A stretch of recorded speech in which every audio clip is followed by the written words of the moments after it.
जय जय सिया राम। आज आप लोगों के सामने मैं उपस्थित हूँ प्रभु रामचंद्र जी के बारे में कुछ बात करने के लिए।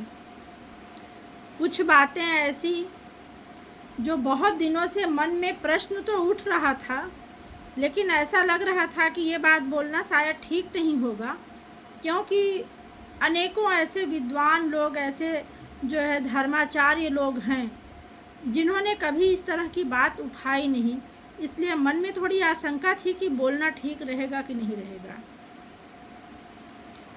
परंतु जिस दिन से चंदा चोरी, चढ़ावा डकैती, अयोध्या प्रभु श्री राम के महल की चोरी की बात सामने आई है, उस दिन से आत्मा इतनी दुखी है, मन इतना दुखी है कि ऐसे लगता है कि ईश्वर तो हमारे लिए बहुत कुछ करते हैं, तो जो बातें मन में बहुत दिनों से उठ रही थी अब उसको बोल देना चाहिए।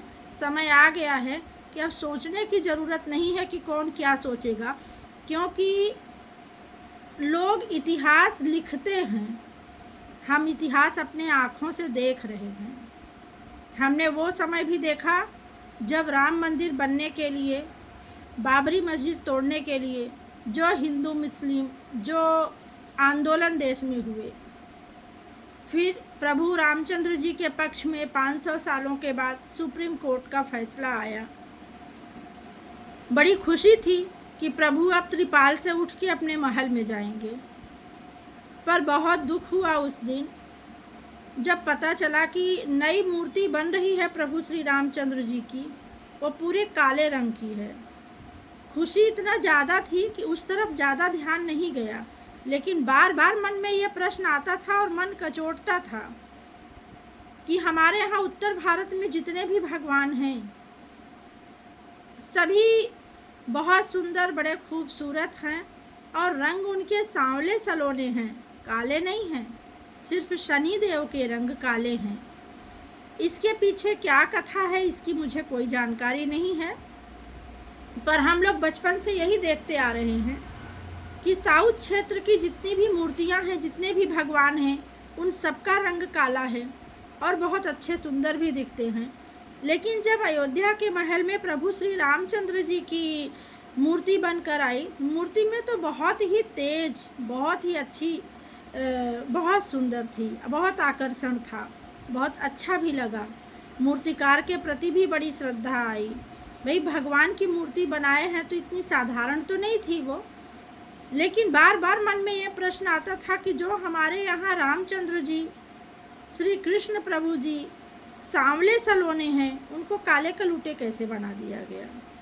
हमारे यहाँ शुरू से आज तक यही प्रथा है, यही प्रचलन है, यही मान्यता है कि हमारे भगवान सांवले सलोने हैं, काले नहीं हैं। लेकिन कुछ ऐसे लोगों का पूरा अधिकार रहा कि ये प्रश्न बहुतों के मन में आया होगा, लेकिन शायद लोग बोल नहीं पाए। अब लोग खुलकर बोलने लगे हैं। मेरे भी मन में ये बहुत दिनों से था, बहुत दिनों से क्या, जब से वो काली मूर्ति आई थी तब से थी। आज भी उस मूर्ति में भगवान के तो दर्शन होते हैं, लेकिन वो काला रंग देखते ही अंदर से एक आवाज़ आती है, सांवले सलोने भगवान हैं हमारे, काले कलूटे नहीं हैं। अब प्रश्न ये उठता है, जो भगवान की मूर्ति, प्रभु श्री रामचंद्र जी की मूर्ति त्रिपाल में थी, वो कहाँ है। हम आम इंसान हैं, जब हम घर बदलते हैं, नए घर में जाते हैं, तो हम व्यक्ति थोड़ी बदल देते हैं, अपने परिवार के सदस्यों को थोड़ी बदल देते हैं। लेकिन जब प्रभु रामचंद्र जी त्रिपाल में थे, लेकिन जब महल में आए तो उनके लिए अलग से मूर्ति बना के क्यों लाई गई। ये प्रश्न करिए, हर सनातनी का, हर हिंदू का, हर राम भक्त का ये पूरा अधिकार है। आप प्रश्न करिए कि जब नया भवन बना, नया मंदिर बना, तो उसमें दूसरी मूर्ति बना के क्यों रखी गई। वो रामलला की मूर्ति कहाँ है। जय जय श्री राम।